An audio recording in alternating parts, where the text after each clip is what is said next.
Good afternoon. It's Thursday, the 1st of January. I'm Erin Viner, and this is IBA News broadcasting from Jerusalem. We open on the diplomatic front with the U.S. and Israel blasting Palestinian President Mahmoud Abbas for filing applications to become a member of the International Criminal Court and other United Nations organizations. Prime Minister Benjamin Netanyahu convened the Security Cabinet to consider the Israeli response. IBA's Margot Dukevich reports. Palestinian President Mahmoud Abbas signed applications for membership to the International Criminal Court and 21 international organizations and treaties. The move, broadcast live on Palestinian television, came less than a day after the Palestinian Authority failed to secure statehood recognition at the UN Security Council, after the motion was one vote short of the majority required for passage. The Foreign Ministry plans to summon French envoy Patrick Messonnier to Jerusalem tomorrow to protest Paris's decision to support the Palestinian statehood bid. Abbas blamed the rejection on the United States, who opposed the resolution along with Australia, and would have likely vetoed the motion had it passed. Joining the International Court will enable the Palestinians to push for the prosecution of Israel on war crime charges, Abbas said. We want to file a complaint against Israel. We are being attacked. Our lands are being attacked every day, he said. While the Palestinian leader signed the Rome Statute, the guiding document of the ICC, the court prosecutor must recognize Palestine as a full member before they are accepted. The procedure could take a number of months. Jerusalem and Washington condemned Abbas's steps, calling them extremely disturbing. A U.S. State Department statement said Abbas's actions will not achieve the outcome most Palestinians hope to see for their people. It will undermine trust and create doubts about their commitment to a negotiated peace. Prime Minister Benjamin Netanyahu vowed Israel will respond to the move. We think that the latest initiative of the Palestinians to address themselves to international conventions and also to the International Criminal Court is a huge mistake. It's an extreme step which takes the Palestinians away from the possibility of resuming negotiations with Israel. It is part of a unilateral strategy which is aimed at imposing a political solution on the state of Israel, and it is something that we will certainly not accept. And we are not alone. The Americans and other countries as well will not accept that. The only way to reach peace between Israel and the Palestinians is through negotiations. Regarding the legal aspects of the International Criminal Court and the statutes of Rome, it needs to be clarified that the fact that a certain country or an entity is a member of the Statute of Rome does not necessarily mean that each and every claim will be examined immediately by the court. There is a prosecutor, and the prosecutor decides whether the claim is valid or not, and most of the claims are rejected. We are not in a situation in which whatever the Palestinians will say or claim will be immediately brought in front of that tribunal. The latest Palestinian maneuver appears to have distanced even further all chances of securing a peace deal with Israel. Margot Dukevich, IBA News. Turning to the Knesset election, and ballots for the Likud primary are still being counted at this hour, but we do have some idea of where things stand. Here with more is IBA's political correspondent, Eli Wogelenter. Prime Minister Netanyahu easily retained control of the Likud, defeating Danny Danon, the sole opposition for party leadership. At his victory gathering in Tel Aviv at party headquarters today, Netanyahu told Likud members that the list of Knesset candidates that the fashionable field is balanced and responsible. Netanyahu also praised the party's primary system, saying the Likud's democracy trumped the dictatorship of trendy parties, a thinly veiled reference to Yair Lapid's Yesh Atid, which will not hold a primary until the next election. As of now, 70% of the votes have been counted, and final results are expected early this evening. The numbers indicate that Knesset Speaker Yuli Edelstein is neck and neck with Minister Gilad Erdan for the number 2 spot on the party list. The remainder of the top of the list shows Transportation Minister Yisrael Katz, Miri Regev, and Minister Silvan Shalom following in spots 4 through 6. Regev's finish is considered better than expected. The other top females polling right now are Gila Gamliel in 11th place and Deputy Minister of Transportation Tzipi Chotovelli, who is fighting Avi Dichter for the last realistic slot. One name of note who appears to be falling out of a realistic spot Moshe Feiglin, who trails at the bottom of the list and will likely not serve in the next Knesset. And in other election news, Labour Party Chairman Isaac Herzog and Hatzanuah Party leader Tzipi Livni announced that Professor Manuel Trachtenberg will be the Labour Party candidate for Minister of Finance. Trachtenberg, who left the Council for Higher Education for Politics several weeks ago, is best known for heading the Committee on Social Change following the 2011 social justice summer protests. He blamed successive governments for failing to carry out the recommendations his committee made and said that failure was his reason for joining politics. And another MK has decided to retire. Meretz MK Nitzan Horowitz announced last night that he won't be seeking a seat in the 2015 elections after serving as MK in the last two Knessets. The 49-year-old former journalist was also known for being the second and only current openly gay member of Knesset. With his announcement, Horowitz joins other longtime legislators such as Uzi Landau, Meir Shitrit, Limor Livnat, and Benjamin Ben Eliezer in hanging up their political hats as well. And finally, Attorney General Yehuda Weinstein berated Deputy Interior Minister Faina Kirschenbaum, one of the prime suspects in a wide-ranging corruption investigation, for going to work in her ministry while the probe is ongoing. Weinstein warned Kirschenbaum that she could be obstructing the investigation through her presence at the ministry and demanded that she refrain from going into work for 30 days. Aaron? Thanks for that report. In another news, the mastermind behind the abduction murders of teenagers Naftali Frankel, Gilad She'er, and Eyal Iftach in June has been convicted. The Judea Military Court handed down the verdict based on the confession from Hussan Kawasme to having planned the attack that was financed with 200,000 shekels that he received from the Hamas terror organization in Gaza to purchase and provide weapons to two terrorists to carry out the operation, hide the bodies, and destroy evidence of the crime. Kawasme was arrested by the Shin Bet Security Service on July 11th. The two murderers, Marwan Kawasme and Ammar Abu Issa, were killed during a shootout with the IDF near Hebron on September 23rd. In another judicial decision regarding terrorists, the High Court of Justice suspended demolition orders for the East Jerusalem home of Mutaz Hijazi, who shot and injured Temple Mount activist Yehuda Glick in October. The three-judge panel requested that the state supply justification for the action, noting the lack of evidence that the Hijazi family had advanced knowledge of his intentions. Hijazi was killed in an exchange with security forces the morning after Glick's shooting. The court did, however, uphold orders to demolish the East Jerusalem residences of two other terrorists who carried out the massacre at the Har Nov synagogue in November, as well as plans to destroy the home of another East Jerusalem terrorist who killed one victim in a bulldozer attack last August. The government resumed the controversial policy of demolishing terrorist homes in November. In other regional developments, Iran has the opportunity to resolve its nuclear dispute by agreeing to sign a long-term accord curbing atomic development. That's the message from U.S. President Barack Obama during an interview with National Public Radio. I was asked very early in my presidential race back in 2007, would I meet with these various rogue regimes, and what I said then remains true. If I thought it advances American interests, yes. I believe in diplomacy, I believe in dialogue, I believe in engagement. But in order for us to, I think, open that aperture with respect to Iran, we have to get this nuclear issue resolved, and there's a chance to do it. And the question is going to be whether or not Iran is willing to seize it. I think there are elements inside of Iran that recognize the opportunity and want to take it. I think there's some hardliners inside of Iran that are threatened by a resolution of this because they're so invested politically and emotionally in being anti-American or anti-Western that it's frightening for them to open themselves up to the world in this way. Reports this week that the United Synagogue Youth Organization sanctioned interreligious dating are inaccurate. That's the word from Rabbi Gerald Skolnick, who is the spiritual leader of the Forest Hills Jewish Center and the immediate past president of the conservative movement's Rabbinical Assembly.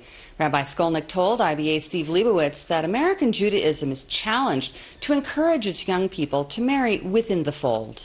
The leadership of United Synagogue Youth, the youth leadership, not the professionals of the movement, the kids themselves, were gathered together in an international convention, and they had been talking for a long time about the standard that relates to those in leadership positions in USY, the kids themselves, the policy that forbids them from dating non-Jews. In other words, if you're a president or a board member of USY, the existing policy is that you're not allowed to date someone outside of the faith, and if you are stripped of your leadership position. Presumably because dating leads to?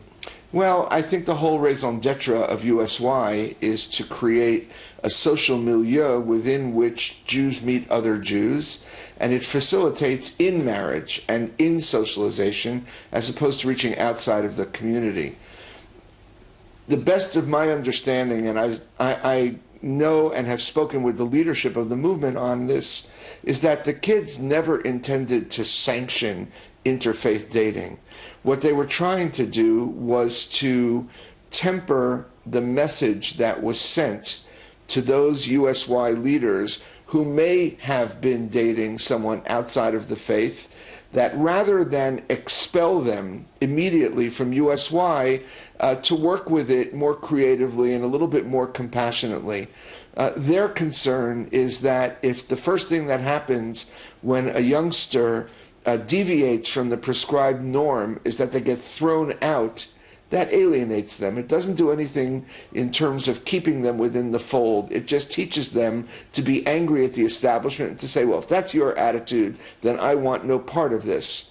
Well, let's look at the bigger picture then. We all heard about the Pew Report and the problem of assimilation, certainly. It's a very big problem, is it not? I mean, the rate of intermarriage is a great danger to the Jewish community in the United States, is it not? Absolutely. I mean, there's no denying that.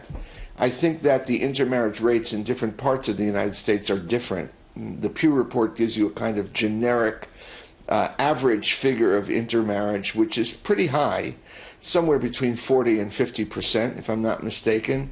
I personally live in New York City. My congregation is in New York City, and there the intermarriage rate is lower, but it's still considerable. I think that the problematic nature of intermarriage is exacerbated by the fact that we have a pretty low birth rate in the Jewish community outside of the Orthodox world. Orthodox families tend to be larger. Non-Orthodox families tend to be smaller, and those who are starting those families tend to marry later. So if you're not starting to have a family until you're in your 30s, your mid-30s, and the average family in that cohort has fewer than 2 children, let's say they have 1.6 children, and in any family, a Jewish family, it's not necessarily true that every child that you have is going to want to be as Jewish as the parents are, and then you factor in intermarriage, it's a serious problem demographically. But I really don't think that what the USYers were talking about is going to open the floodgates to intermarriage. I think that's really a gross exaggeration, a kind of sensational reporting. As 2014 came to a close, the Jewish Agency announced that 26,500 new immigrants arrived in the country, marking the most since 2002 and a 32% increase over last year. Jewish Agency Chairman Natan Sharansky also pointed out that 2014 marked a historic shift because the number of those coming from the free world surpassed that of their counterparts fleeing nations in distress for the first time in Israel's history. France became the leading source of immigrants for the first time, with nearly 7,000 newcomers arriving this past year, at double the number during 2013. The second largest nation of origin was Ukraine, with some 5,800 coming to our shores in the aftermath of the Russian-backed civil war and economic collapse. Despite the 50-day summer conflict with Gaza, when the country came under near-continuous rocket fire, and the wave of terrorism following the ceasefire, tourism to Israel fell by just 1% this past year. A total of 3.3 million people came to visit during 2014, although the first half of the year did show significantly higher numbers than the last 6 months. Ministry of Tourism officials say that despite the recent slight decline, they are hopeful that there will be an upswing in visitors due to better times, as well as a 500 million shekel aid package aimed at bolstering the industry. The new year got off to a tragic start in Shanghai when a stampede left 36 people dead and at least 50 others injured. The incident took place at an entertainment complex called the Bund. Employees dropped fake dollar bills from a third-story window, creating chaos and panic as dense crowds below scrambled down a low staircase to get their hands on the cash that they believed to be real, crushing those who were plowed and pushed to the ground. Celebrations are far better under control in New York City, where about 1 million revelers packed Times Square for the annual famous New Year's Eve event. There was heightened security due to recent tensions between police and the African-American community. The packed crowd braved the freezing weather that dropped to -8 Celsius and roared in excitement when the crystal ball descended during the countdown to 2015. Confetti rained down as the traditional tune of Auld Lang Syne rang out, based on the Scottish poem written by Robert Burns, loosely translated as meaning, "For the sake of old times."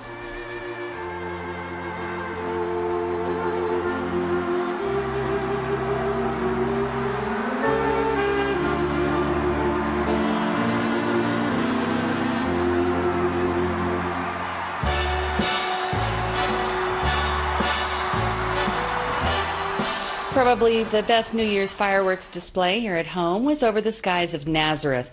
There were plenty of celebrations nationwide, though, although not all of the events had happy endings. The Magen David Adom ambulance service was on alert throughout the night. Paramedics say that 137 partygoers required medical attention as a result of celebrations gone bad. 25 were injured in car accidents. A 54-year-old woman was stabbed at a party in Rishon LeZion, while 54 teenagers and adults were treated for excess consumption of alcohol. And now we have this message from the Israeli army.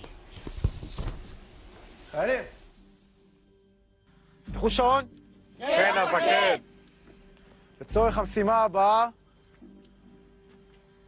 יש לכם 10 שניות. 10 שניות. זוז! כן, המפקד! 10 שניות! 10, 9, 8, 7, 6, 5, 4, 3,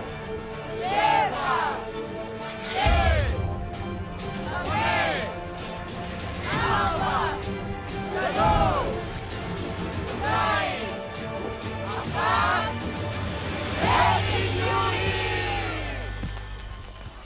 And we now take a look at New Year's greetings from visitors to the Capitol as reporter Alexander Jen asked what they will remember most about 2014. Here, and that's the most memory time for me. In the New Year Eve, I stay in Jerusalem to celebrate New Year. I'm a surgeon, and one of the procedures that I did this year was probably the most memorable that I've done. For me, I don't know about my daughter, but for me, coming over to Jerusalem is one of the most magnificent moments. It's absolutely gorgeous coming over to the Wailing Wall, standing there, feeling all that power, that holiness, that spiritual thing that comes over you. This is the best thing that you can ask for. This year, I think that it was when we came to Jerusalem. The MH17, a lot of Dutchmen died in the crash, so that was dreadful. We lost people from our village. The day I knew that my wife is pregnant. It's very exciting. Yeah. And when was that? A few days ago. I think coming to Israel, this is my first time, and in the past I've studied religious studies, so this was kind of everything coming together.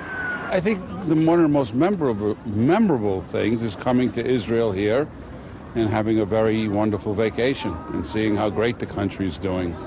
My birthday. Your birthday, what happened on your birthday? I invite my friends to my house, and we have a really good time. Best thing, we are still working. That's the best thing, because we work for a company, so we're still on. So that's the best thing to do. There's no there's no single memorable moment. It's been it's been all memorable. I guess I'd have to say when I got engaged on a bus in front of everybody on public television. When I didn't know I was getting engaged on public television. Finding out we're gonna have a baby. Oh yeah, that's a good one. Well, it would seem that coming to Jerusalem and pregnancies topped the lists. Turning now to sports, and the woes of Hapoel Jerusalem carry on, with the Capital Hoopsters falling to their fourth straight league defeat in an 89-70 loss to Hapoel Holon last night. To make matters even worse, veteran center Yaniv Green suffered what is likely to be a season-ending knee injury in the second quarter for Jerusalem, which started the campaign with 9 consecutive league wins. The team appeared to have recovered from its slump over the previous week, registering 2 State Cup victories to reach the semifinals, but that success failed to carry over into league play. And we have more good news to usher in the new year, including a series of price reductions that will brighten every household. Starting today, water bills will drop by 10%, as will electricity, although the Israel Electric Corporation has announced that that price cut is being delayed by a month and will only begin in February. This comes in addition to the dramatic drop in gasoline prices that went into effect last night at midnight. 95-octane gas at the self-service pump fell 63 agarot per liter, meaning about a 30 shekel savings to fill up the average car. Taking a look at local finance and share prices on the Tel Aviv Stock Exchange today took a dip, while there was no foreign currency trading due to the new year. So here are the closing rates ahead of the holiday.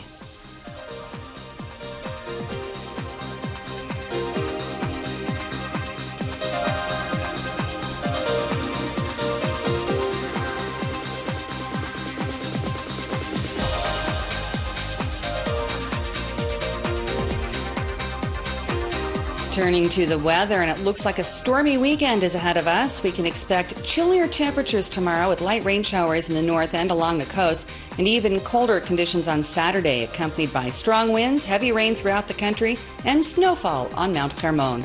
Here's the forecast at home and abroad for the next 24 hours.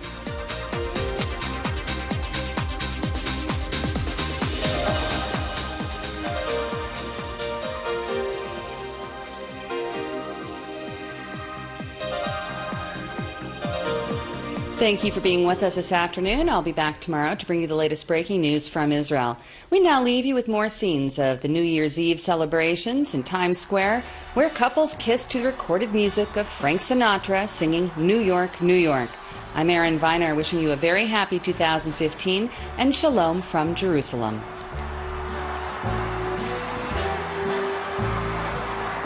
Start spreading today. I want to be part of it. New York, New York. These vagabonds